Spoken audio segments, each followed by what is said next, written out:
مبین عارف جٹ، یہ آپ نے دیکھا ہوگا، یہ گجرانوالے سے جیتے تھے اپنا خرم دستگیر کے مقابلے میں۔ اب ان کی طرف ان کے والد نے بتایا ہے کہ جناب آئے دن جناب ہمارے بزنسز بند،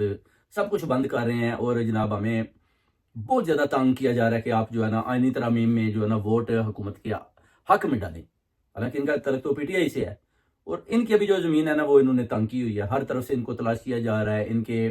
بزنسز بند، ان کے گھروں میں جو ہے نا اپنا بار بار پولیس جا رہی ہے، اور ان کو پیغامات دیے جا رہے ہیں، ٹیلی فون پر بھی پیغامات پہنچائے جا رہے ہیں کہ آپ نے اپنا ووٹ حکومت کو، یعنی یہ جو فارم 47 ہے، اس حکومت کو، پی ڈی ایم کو ڈالنا ہے۔ تو یہ ابھی بڑا مقابلہ جاری ہے، مگر مبین عارف جٹ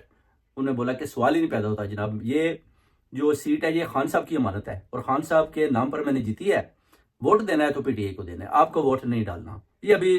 مبین عارف جٹ صاحب بھی جناب کھڑے ہیں آگے سے، تو پورا مقابلہ کر رہے ہیں، اور یہ ان کو تلاش کر رہے ہیں کہ کہیں اگر مل